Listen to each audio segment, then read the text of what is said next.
아멘. 기독교 신앙의 중심은 예수 그리스도입니다. 여러분들에게 이 사실이 얼마나 생생한 사실로 또 확고한 믿음의 내용으로 그렇게 있는지 모르겠습니다. 기독교는요, 예수 그리스도입니다. 여러분들, 우리가 불교인이 되기 원한다면, 그럼 우리는 부처에 대해서 그렇게 크게 많이 이렇게 알 필요가 없어요.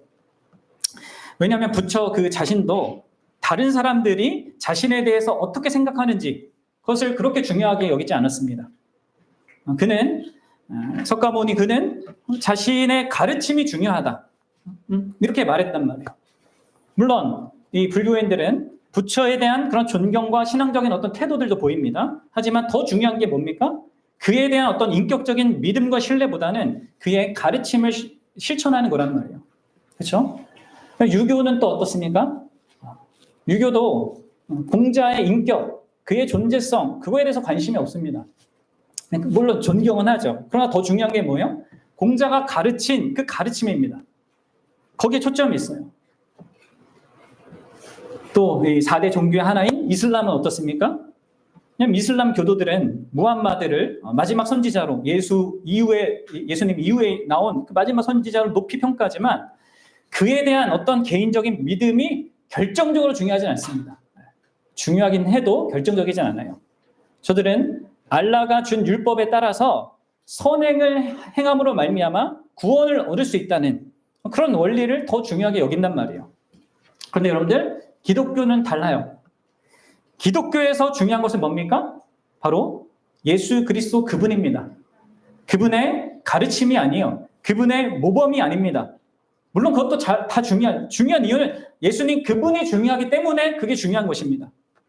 그래서 여러분들, 우리는 특히 오늘 본문에서 예수님께서 이 고침받은 맹인, 특별히 자기 사위로부터 이렇게 출교당한 이 자를 향하여서 이 질문을 하시는 것. 뭐요? 내가 인자를 믿느냐? 이 질문을요, 자기에게도 적용해서 한번 말해 보셔야 됩니다. 어떻게 대답할 수 있는가? 이것을 중대한 질문으로 여러분들 가지고 있어야 되고, 또 자신에게 진짜 던져봐야 할, 내가 진짜 기독교인이라면 이거에 대해서 진짜 답을 확고하게 갖고 있어야 된단 말이에요. 이 질문이 중요한 이유는 바로 이 질문에 여러분들이 어떻게 반응하냐에 따라서 여러분들의 영원한 운명이 달려있기 때문입니다. 달리 말해서 우리의 구원이 달려있기 때문인 것이죠. 그래서 여러분들 묻겠습니다. 여러분들은 인자를 믿습니까? 예수님이 자기에 대해서 인자라고 하셨는데 예수님을 믿습니까?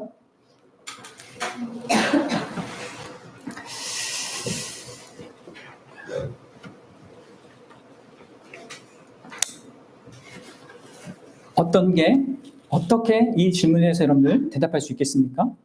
기독교에 있어서 구원은요, 예수 그리스도께서 우리를 위해서 행하시는 것으로 있는 것입니다. 그렇죠? 내가 믿는 믿음이 날 구원하는 게 아닙니다. 우리가 믿음이 구원의 수단이라고 할 때는 나의 믿음이 어떤 능력과 어떤 나를 구원할 어떤 자원이 되기 때문에, 근거가 되기 때문에 믿음으로 구원받는다고 하는 그 말이 아닙니다. 그렇죠? 우리의 믿음의 대상이신 그 예수께서, 그분께서 이 땅에 나를 위해 오셨고, 그분께서 나를 위해 사셨고, 그분께서 나를 위해 죽으신 그 사실, 그리고 그분께서 성령을 보내주셔서 나에게 믿게 해주시는, 믿음을 주시는 이 모든 그분이 하시는 일 때문에 내가 구원받는다는 것을 믿는다. 그렇게 고백하는 게 믿음이란 말이에요. 그래서 여러분들, 제가 계속 얘기하는 기독교의 믿음의 초점은 믿는 나의 어떤 주관의 확신, 어떤 각오 결단, 그게 거기에 초점이 있지 않고 믿음의 대상이신 그 예수님, 그분이 그리고 우리를 위해서 하신 그 일, 그것이 중요하다는 것이죠. 그걸 믿는 것입니다. 여러분들의 믿음은 그러한 믿음입니까? 어떻습니까? 그럼 더불어서 기독교 신앙은 어떤 특별한 체험을 했느냐, 이것도 중요한 것이 아닙니다. 맹인처럼, 이 고침받은 맹인처럼 정말 특별한 기적이죠. 이 사람만큼 놀라운 기적을 경험한 사람이 어디 있겠습니까? 평생 보지도 못하고 살았고, 그런데 이제 한순간에 보게 되었고 그의 인생이 송두리째 바뀌었습니다. 또 자기 안에 뭔가 이전에 가지지 못했던 변화들을 경험했습니다.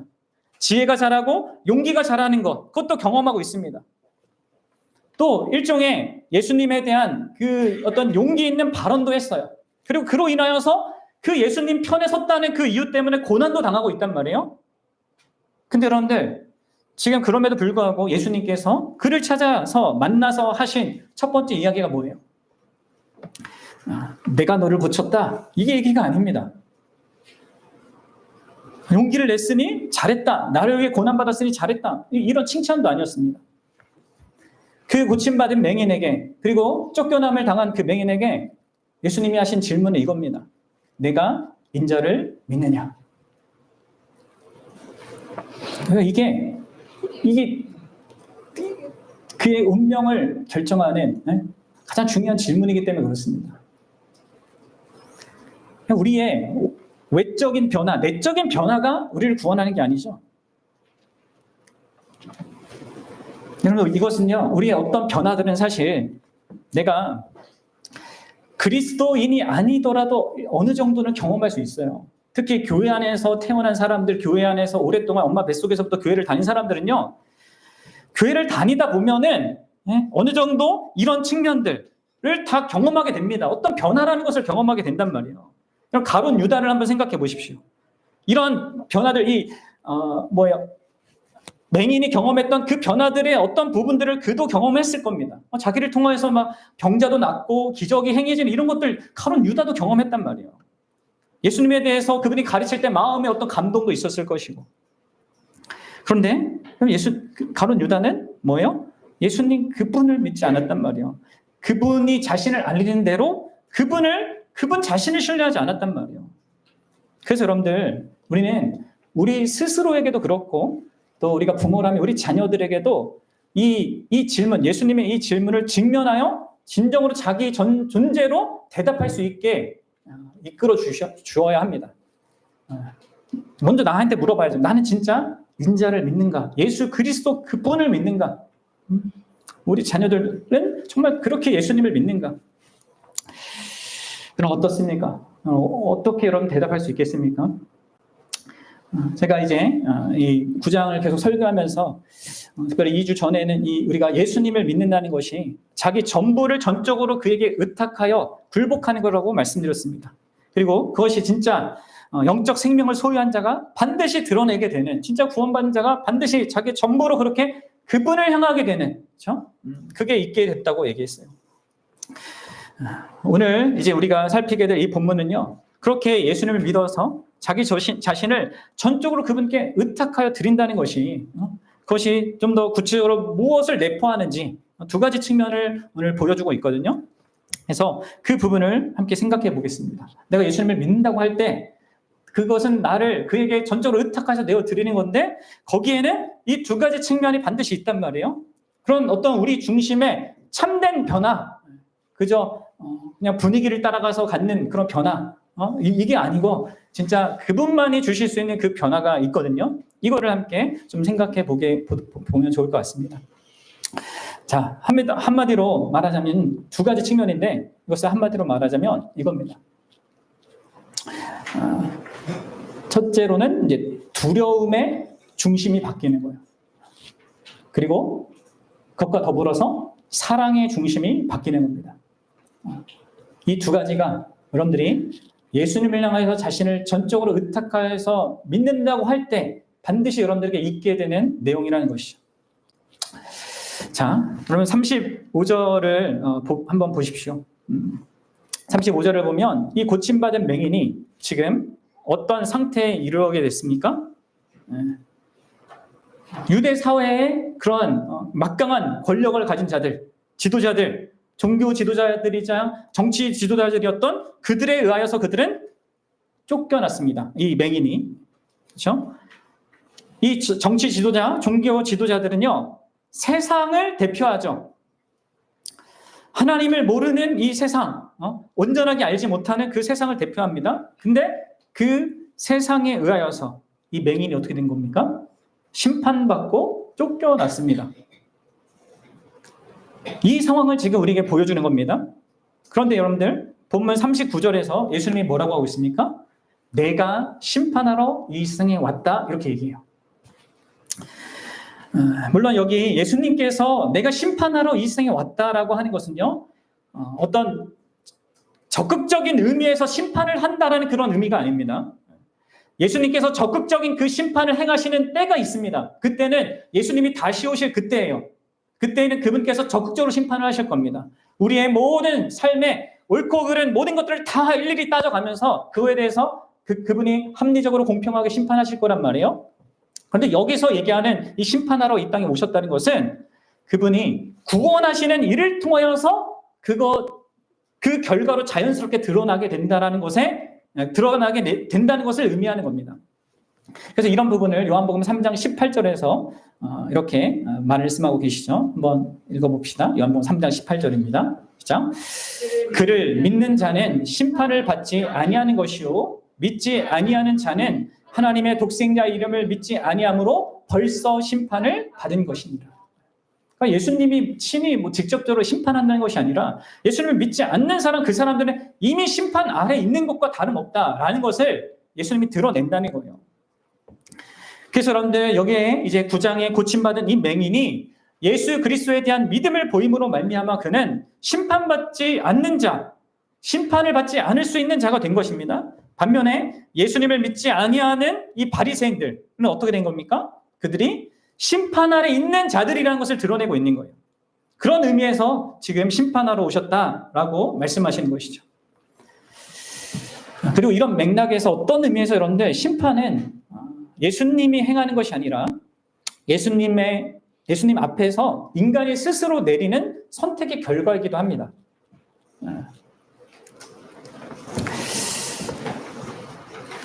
그런데 여러분들 여기 한번 잘 왜 지금 예수님께서 이 심판 이야기를 꺼내는 거겠습니까? 왜 그러냐면 바로 그분이 35절에서 내가 인자를 믿느냐 이렇게 말했을 때 이 인자라는 이 용어가요 바로 이 심판의 개념과 관련 있는 용어이기 때문에 그렇습니다. 이 인자는요 구약 성경 다니엘서에 나오는데 7장에 나오는데 거기에서 이제 미래 메시아적 인물로 이 다니엘이 환상 중에 본 대상이란 말이에요. 하늘에서부터 이 땅에 내려오고 이 땅에 온 세상을 심판할 권세를 가지고 다시 하늘로 올라가는 아주 특별한 메시아적 그런 존재가 이게 다니엘이 본단 말이에요. 바로 그 존재가 바로 나다. 지금 예수님이 이렇게 얘기하고 있습니다. 그러니까 여기서 지금 예수님께서는 의도적으로 다른 용어가 있지 않습니까? 뭐 하나님의 아들이다, 아니면 뭐 예수다, 뭐 이렇게 여러 가지 용어가 있을 텐데 그게 아니라 인자라는 용어를 너는 믿는 이렇게 하는 거죠. 보십시오. 이 장면을 생각해보세요. 세상의 심판을 받고 거기로부터 버림받은 자에게 뭘 말하고 있어요? 너는 이 세상에 참된 진정한 심판할 권세를 가지신 그 인자를 믿느냐 이렇게 하는 것입니다. 그러니까 지금 요한복음의 이 저자는 이 장면을 우리에게 보여줌으로써 우리에게 이 세상의 심판이 있다는 거, 사람들의 판단, 평가 뭐 이런 것을 얘기하는 이게 있고 하나님의 심판, 이 두 가지 심판이 이 세상에 있다는 것이죠. 그리고 묻는 것입니다. 우리는 과연 무엇을 더 두려워하는가? 무엇을 더 두려워하는가? 여러분 어떻습니까?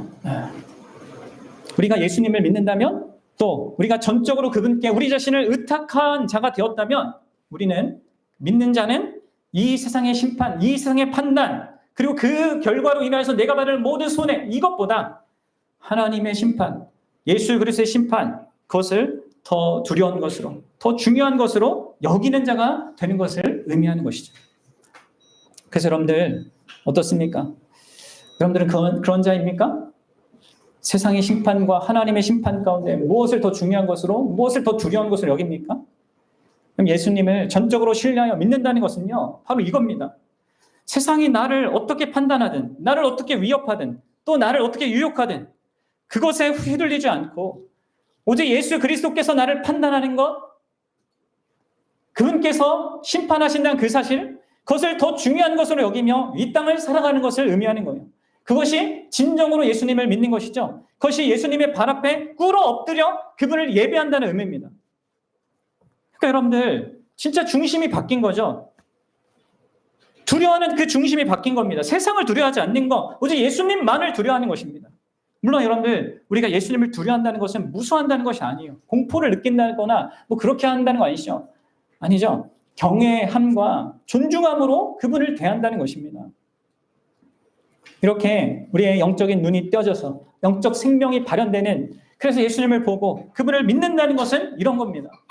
세상의 모든 판단보다 예수님의 판단을 더 중요한 것으로 여기며 사는 것. 그럼 그리고 그러한 사람은요, 그 두려움의 변화는 우리의 삶에 큰 영향을 미치게 되어 있습니다.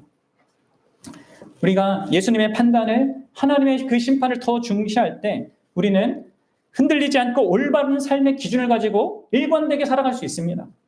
세상은 끊임없이 우리에게 권력과 돈과 명예와 인기 같은 이 일시적인 가치를 따르도록 압력하고 유혹한단 말이에요. 그리고 그것에 의해서 우리는 이때는 이 말, 저 때는 저 말, 이때는 저 행동, 저 때는 이 행동. 이렇게 우리가 늘 상황에 따라서 이렇게 한단 말이죠. 그런데 여러분들, 예수님의 판단을 더 두려워하는 사람, 그것을 더 중요하게 여기는 사람은 그런 세상의 기준들이 아니라 하나님의 그 말씀, 예수님의 그 뜻을 따라서 자기 삶의 방향을 설정하게 돼요. 먼저 그의 나라와 그의 의를 구하면서 사는 것이 중심이기 때문에 흔들리지 않고 나아가는 겁니다. 마지막 날에 그분이 그 심판하실 그때 그분께서 칭찬하실 그것을 위해 살아가니까, 여러분 그런 삶이 우리를 얼마나 일관되게 하겠습니까? 상황과 환경이 달라져도 좋을 때도 나쁠 때도 이게 그 기준이지만 그 판단이 가장 중요하다고 생각한다면, 자기 이익에 따라 달라지는 것이 아니라 또 어떤 계기를 통해서 어떤 충격적인 일을 통해서 달라지는 것이 아니라 일관되게 살아갈 수 있는 거예요. 그 판단 아래, 그 심판 아래 내가 있다는 것을 알면. 더불어서 여러분들, 우리가 이 예수님의 이 판단, 하나님의 심판을 중요하게 여길 때 우리는 사람들의 평가, 위협 또는 비난에서부터 자유로울 수 있습니다. 그리고 믿는 자는 그런 자인 것입니다. 예수님께 자기를 의탁한 자는 사람의 핑판과 비판과 칭찬 그리고 압박이 그런 삶의 기준과 어떤 삶의 의미가 되지 않기 때문에 그 사람은 진짜 자기 내면의 자유와 평온 가운데서 주어진 인생을 살아갈 수 있게 되는 것이죠. 우리는 누가 나를 비난하면 스스로 더 깊이 자책하거나 아니면 그 비난한 그 사람에게 더 강력한 비난의 화살을 날립니다. 그래서 또 자기 마음을 망가뜨린단 말이에요. 죄로. 하지만 예수 그리스도 그분의 판단이 중요해지면 어떻게 됩니까? 다른 사람이 나에게 뭐라고 말한다 하더라도 그것을 가지고 나 자신을 돌아볼 수 있는 계기로 삼을 수 있고 자기를 성숙하게 할 수 있는 그런 디딤돌로 삼을 수 있단 말이에요.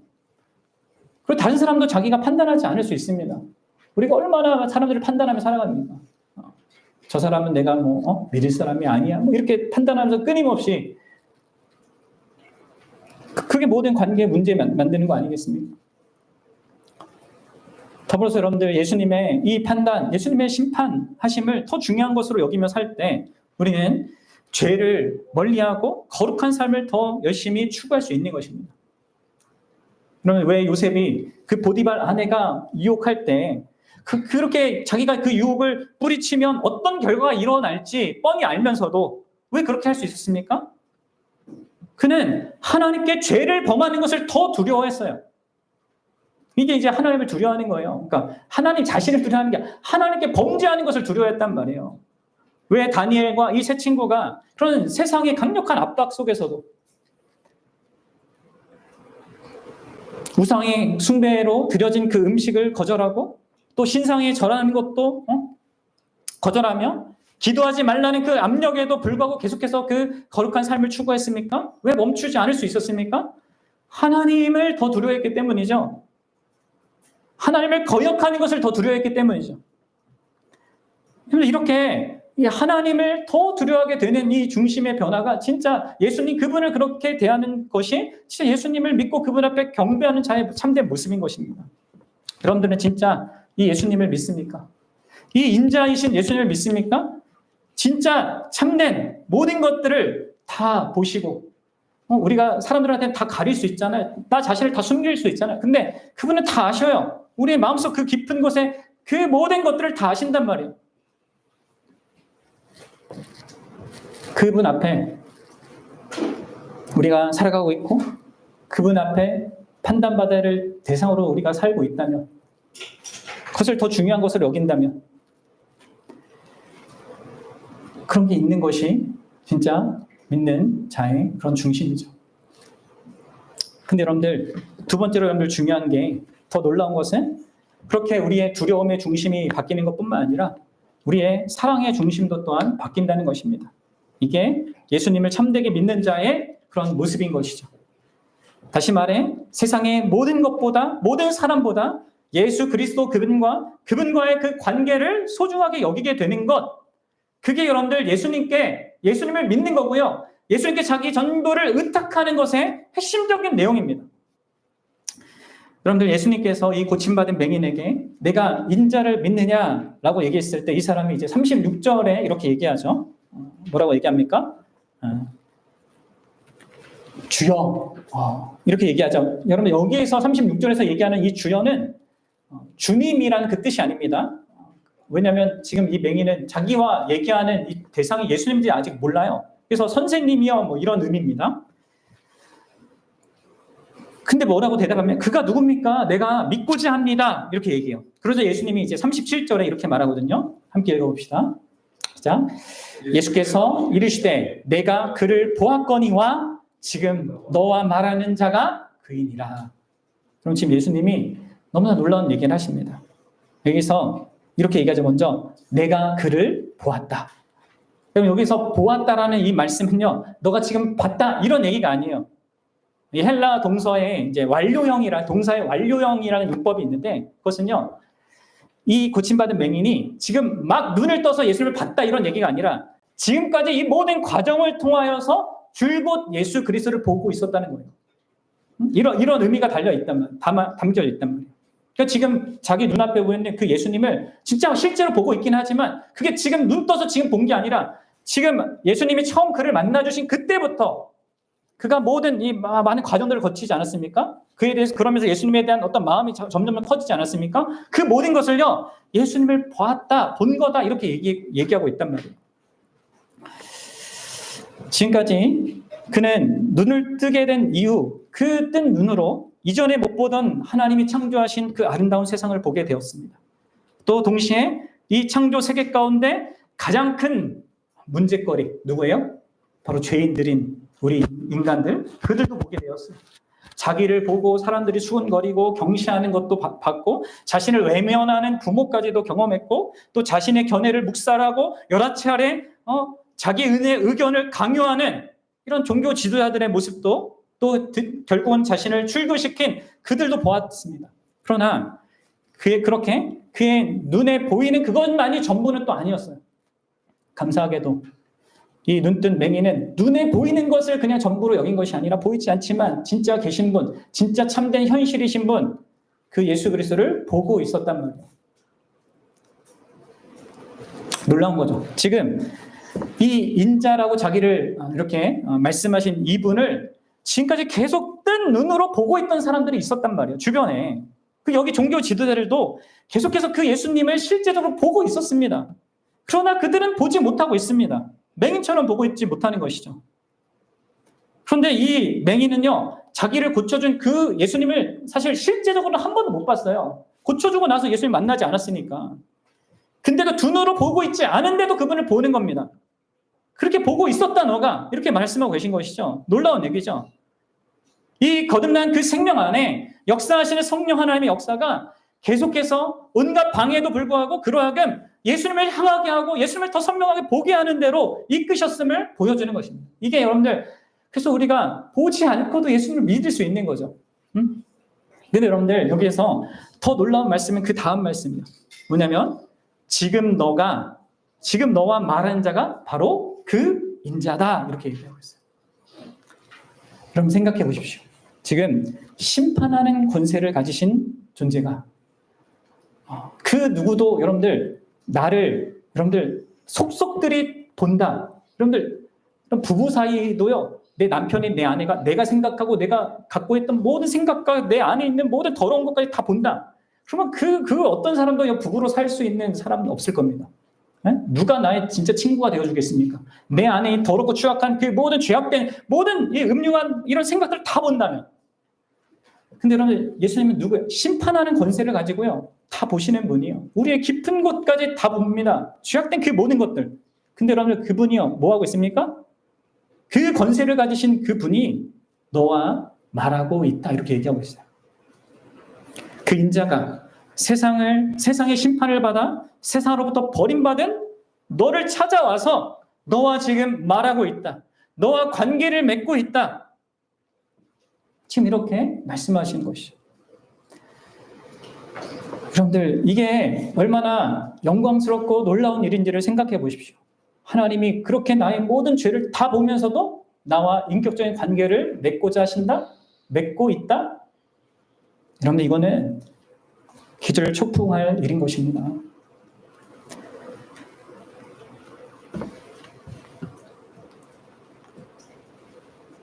물론 여러분들, 예수님에 대한 이러한 이해에 대해서 이 맹인이 얼마나 이 깊게 이러한 어떤 이 상황과 예수님의 말씀을 이해하고 그것을 받아들였는지 모르겠지만 어느 정도는 직감하고 그래서 꿇어 엎드려 예배한 것으로 보입니다.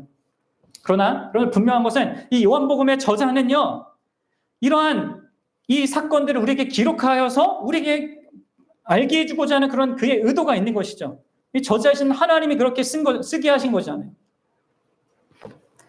이 맹인이 모든 사람들로부터 심지어 자기 부모로부터 외면당하고 버림받았지만 이 심판자이신 예수님이 어떻게 하셨습니까? 인자하신 그분이 그 맹인을 찾아오셔서 그와 대화하면서 그와 인격적인 관계를 맺고자 하는 것을 우리에게 보여주고 있단 말이에요. 그리고 바로 이 예수님이 우리가 믿는 예수님이고 우리가 믿어야 될 예수님이라는 것을 생생하게 우리에게 보여주고 있는 것입니다. 아까도 언급했지만 예수님은 그렇게 얘기할 수도 있었어요. 나는 너를 고친 자다 뭐 하면서 뭐 그렇게 얘기할 수도 있단 말이에요. 근데 그러면 지금 예수님은 지금 너와 말하고 있는 자가 바로 그 인자다 이렇게 얘기하고 계시단 말이에요.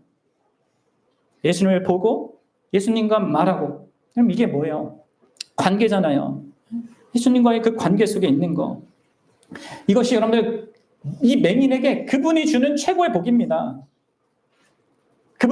이 맹인이 사실 모든 것을 잃은 거잖아요. 사실 자기가 맹인으로 구원하며 살 때보다 더 비참한 상황이 된 겁니다. 출교당한다는 건 그런 의미라고 말씀드려요. 그런데 그에게 예수님이 뭘 주십니까? 최고의 복을 주시는데 뭘 줘요? 자기 자신과의 관계를 주시는 겁니다. 그리고 이게 모든 믿는 자에게 주어지는 최고의 복입니다. 예수 그리스도를 보고 점점 더 선명하게 보고 그와 말하면서 그와 대화하는 가운데 살아가는 것. 그럼 예수님은 이 맹인에게 다른 무엇을 약속하지 않죠? 너가 지금 어려운 상황이 되었으니까 이제 내가 다 책임지겠다 이렇게 하지 않습니다. 물론 그걸 내포하죠. 그러나 이 맹인에게 이 사실을 알려줘요. 너는 그를 보고 있고 보았고 너에게 말한 자가 바로 그다. 예수님은 모든 것을 잃은 그에게 자기 자신을 제시하고 있단 말이에요. 그래서 고침받은 맹인이 38절처럼 대답하는 거예요. 주여. 여기서 주여는 36절의 주여와 이제 다릅니다. 여기서는 주님이라는, 자, 나의 주인, 내 존재, 내 생명, 내 전부의 주인입니다. 이러한 의미에서 주님입니다. 그러면서 내가 믿나이다 하면서 그분의 발 앞에 절합니다. 여기서 절하다라는 것이 뭐라고 했어요? 예배하다라는 의미로 하나님께만 쓰는 그 용어를 예수님 앞에 이렇게 고백하는 거예요. 최고의 경배와 사랑과 애정과 헌신을 들어야 될 대상으로 내가 당신을 인정하고 고백합니다 라는 의미가 담겨 있는 거예요. 그 여러분들, 결국 이 맹인이 하는 이 행동과 이 모습 속에서 무엇을 이 맹인이 의도하고 말하고 있는 거겠습니까? 이렇게 말하는 걸 수 있죠. 내가 지금 인생의 가장 어려운 그 국면에 있지만 또 사람들이 수군거리고 내 부모가 나를 외면하고 또 내가 속해 있던 그 사회에 가장 영향 있는 자들이 나를 출교하여서 내가 이제 더 이상 어떻게 살아갈지도 모르는 그런 상황이지만 나는 하나님의 권세로 이 땅에 심판하러 오신, 이 땅을 구원하러 오시고 그 결과로 심판까지 행하게 될 인자이신 당신을 믿고 그리고 나와 그런 인격적인 관계를 맺고자 하는 당신을 예배하겠습니다. 이게 여러분들 그의 경배에 담겨 있는 그 중심일 것입니다. 그렇습니다. 여러분들, 이게 참되게 예수를 믿는 자에게 나타나는 그 중심의 변화입니다. 사랑하는 그 중심의 변화입니다. 그 중심이 예수님을 향하게 돼요. 그래서 그분과의 관계를 소중히 여기고 그분이 소중히 여기는 것도 자신이 소중히 여기는 자로 살게 되는 겁니다. 요한복음 14장 21절에 이렇게 말씀하시잖아요. 읽어봅시다. 앞부분만요. 나의 계명을 지키는 자라야 나를 사랑하는 자니. 예수님을 사랑하면 그분이 사랑하는 계명을 내가 지키고 사랑하는 겁니다. 그분이 사랑하는 10계명을 우리도 사랑하고 열심히 지키고자 하는 겁니다. 못 받기 위해서 하는 것이 아니라. 그렇습니다. 예수 그리스도, 그분이 나의 삶의, 나의 사랑의 중심이 될 때 우리의 모든 소중히 여기는 것의 우선순위와 그것을 대하는 방식이나 그것을 그렇게 사랑하는 그 목적이 달라지는 거예요.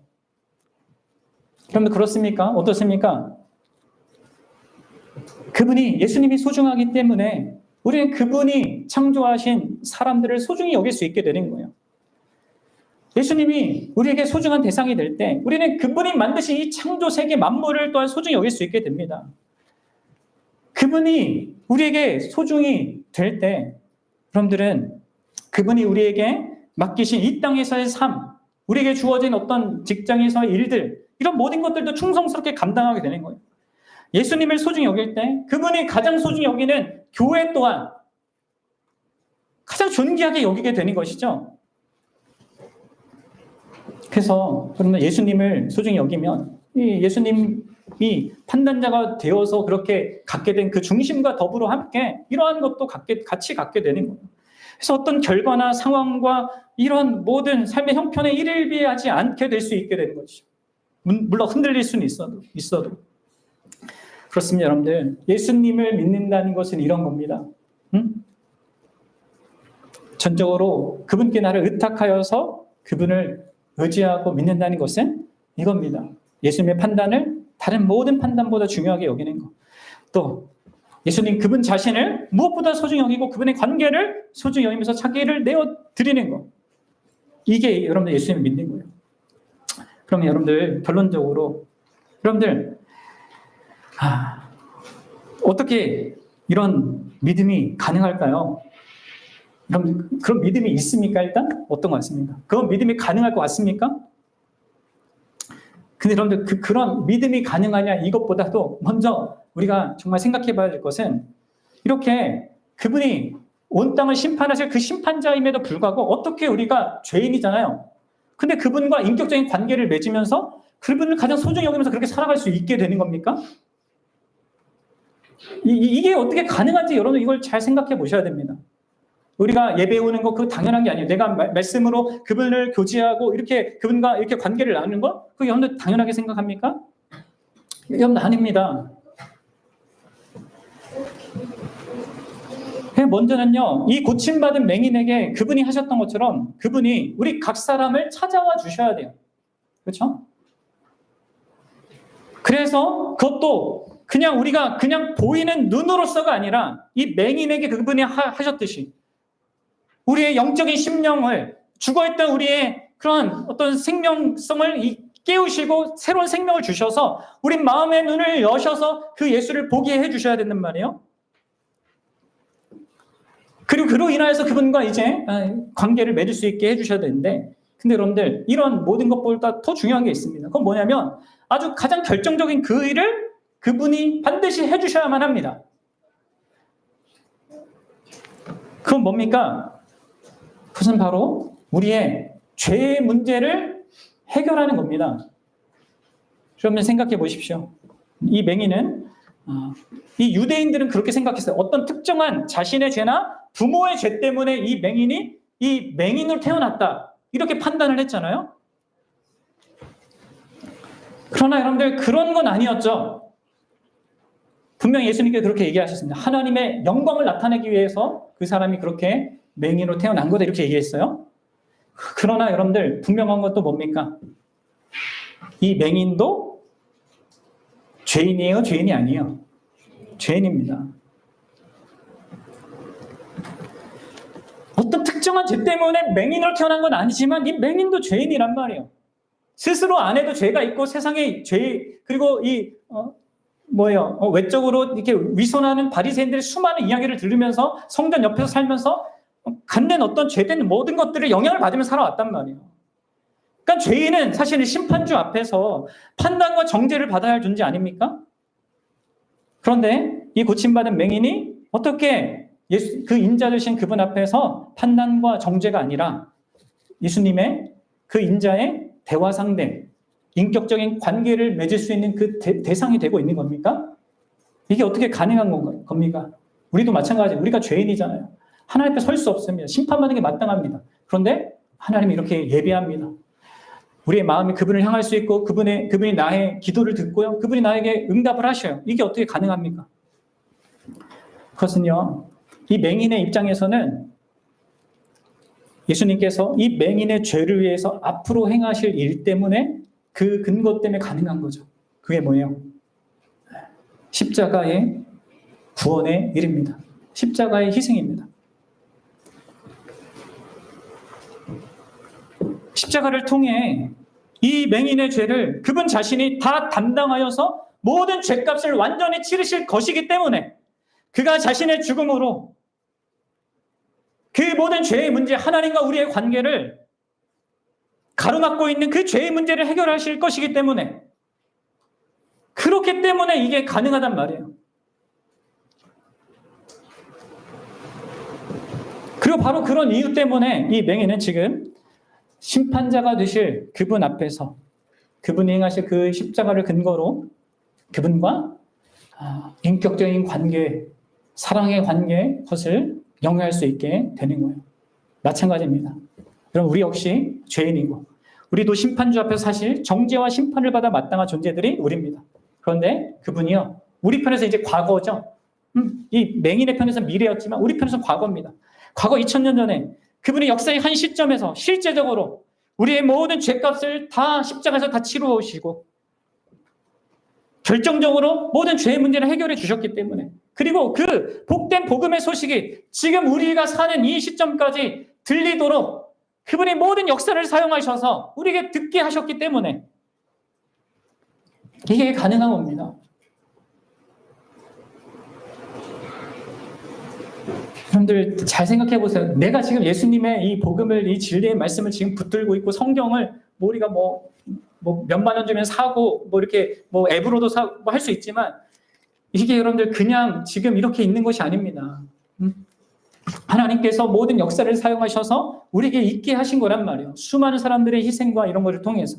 그러니까 여러분 그런 모든 것들도 사랑이지만 또 내가 복음을 들을 수 있다는 이것도 하나님의 놀라운 기적이고 축복이지만 그러나 가장 중요한 건 그분이 우리를 위해서 하나님과 우리와 관계, 이 심판자와 심판을 받아야 할 대상이 서로 하나 될 수 없고 연합된 관계가 될 수 없고 그 복된 그 인격적인 교제를 누릴 수 없는 그 관계에 그 가장 문제가 된 이 죄의 문제를 그분이 십자가에서 친히 자신이 그 죄에 대한 대값을 치르면서 해결해 주셨다는 거예요. 그리고 그것만큼 위대하고 놀라운 사랑이 없는 것입니다. 그것만큼 우리 평생에 우리가 붙들고 자랑해야 될 것이 없는 것입니다. 왜 사도 바울이 나는 그리스도의 십자가 외에는 자랑할 것이 없다 이렇게 말했겠습니까? 십자가는 예수님의 그 십자가는 내가 예수님을 처음 믿을 때만 그때만 내게 감동을 주는 어떤 것이 아닙니다. 여러분 평생에 가장 생생한 감동이 되어야 되는 어떤 사실입니다. 예수님의 존재와 그분의 모든 인격과 그리고 그분이 하신 일 가운데 가장 중요한 게 십자가. 그래서 기독교의 그 상징이 십자가 아닙니까? 우리는 하늘나라 가서도요. 그 어린 양 되신 우리를 위해서 어린 양 되셔서 희생하신 그분을 찬양하고 높일 거란 말이에요. 그것의 의미와 가치가 영원 무궁하기 때문에. 그래서 여러분들 우리가 심판주이신 그 예수님을 인자이신 그 예수님을 두려워하고 무서워하지 않고 오히려 경외하는 것 가운데 오히려 존중하는 것 가운데 그분을 가장 소중히 여길 수 있는 사랑의 대상으로 알고 그분과의 관계 속에서 살 수 있는 것입니다. 그리고는 너무 영광스러운 복이죠. 그리고 기꺼이 그렇게 하고 싶은 내용이 되는 겁니다. 그의 죽으심으로 말미암아 우리의 죄는 동이 서에서 먼 것으로 옮겨졌습니다. 빽빽했던 그 구름이 완전하게 사라지는 그런 화창한 날처럼 완전하게 흩어집니다. 그분이 우리의 죄를 바다 깊은 곳에 던지셨습니다. 그래서 우리가 용서함을 받고 하나님께서는 우리의 죄를 기억하지 아니하는 그런 대상으로 우리를 삼으십니다. 그렇게 우리를 사랑의 대상으로, 인격적인 관계를 영위할 그런 대상으로 삼으셔서 우리에게 성령과 말씀을 통해서 계속해서 우리에게 말씀하시고 그분 자신을 알게 하시고 그 사랑 안에 나아가게 하시는 그분, 그리고 우리에게 뭘 약속하셨습니까? 그 영원한 그분의 나라까지, 그 모든 것들을 허락하셨습니다. 그럼 우리가 그런 분이 예수님인데 어떻게 우리가 예수님을 소중히 여기지 않을 수 있겠습니까? 그리고 그 예수님의 그 판단을 우리가 중요하게 여기지 않고 살아갈 수 있겠습니까? 사랑하는 여러분, 여러분들이 이런 부분에 있어서 명확한 그러한 예수님에 대한 이해, 그리고 그런 반응이 자기에게 있는지 확인하십시오. 그리고 정말 여러분들이 예수님을 그렇게 믿는다면 여러분 그럴 수밖에 없습니다. 그리고 기꺼이 그렇게 할 거고 앞으로도 계속해서 더 그런 부분에 있어서 그런 더 선명한 변화를 보게 될 것입니다. 그리고 마지막으로 여러분들, 만약 여러분들이 자기 전부를 내어드리는 그런 의미로 그 예수님의 판단을 더 중요한 판단을 여기고 예수님 그분을 다른 모든 것보다 더 소중히 여기지 않는다면요, 여러분들은 이 41절에서 예수님이 바리새인들에게 하신 그 말씀대로 여러분들의 죄가 그대로 있게 된다는 것도 여러분들 아셔야 합니다. 바리새인들은요, 예수님의 판단, 하나님의 판단을 중요시 여기지 않았습니다. 그들은 사람들의 판단을 중요하게 여겼어요. 이 바리새인과 이 예수님을 믿지 않는 사람들은요, 예수님을 소중히 여기지 않습니다. 오히려 사람들의 그런 사람들이 주는 영광, 이것을 더 소중히 여겼습니다. 그래서 끊임없이 사람들에게 잘 보이기 위해서 위선을 더 행했었고, 그로 말미암아 그들의 죄는 그대로 계속 있을 수밖에 없었단 말이에요. 그래서 여러분들 보셔야 돼요. 무엇이 여러분들로 하여금 하나님께 합당한 경배를 드리지 못하게 하고 있는지, 그 예수님께 마땅히 드려야 될 그것을 드리지 못하게 하고 있는지 보셔야 됩니다. 진정한 심판주를 가장 중요한 판단자로 여기는 거 마땅한 겁니다, 여러분들.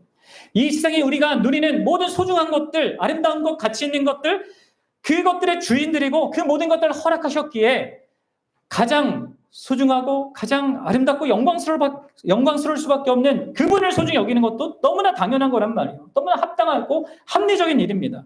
근데 여러분들 무엇이 그것을 막고 있는지 보셔야 됩니다. 하나님에 대한 나의 나름의 어떤 생각들입니까? 다른 사람들의 어떤 주변 사람의 판단입니까? 나의 판단입니까?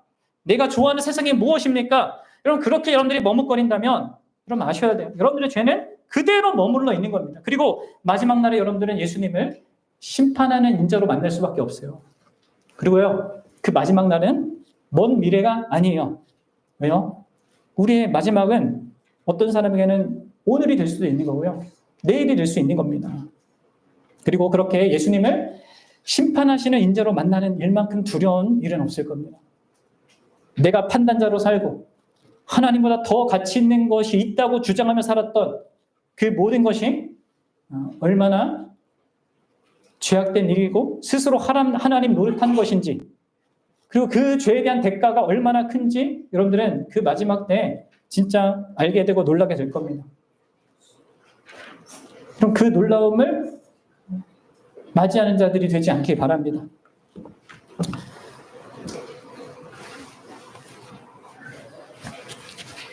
오히려 지금 이 시간 그분을 바라보시고요, 그분을 만나십시오. 그분 앞에 꿇어 엎드리십시오. 그 심판주가 우리에게 말씀하고 계십니다. 나와 관계 속에서 살아가자고. 내 심판을 가장 중요한 것으로 여기며 살아가라고. 그렇게 내가 너를 자유롭게 하겠다고. 그분을 받아들이십시오. 그분을 믿으십시오. 그분과 함께 살아가십시오. 저 여러분들이 그럴 수 있길 바랍니다. 같이 기도하겠습니다.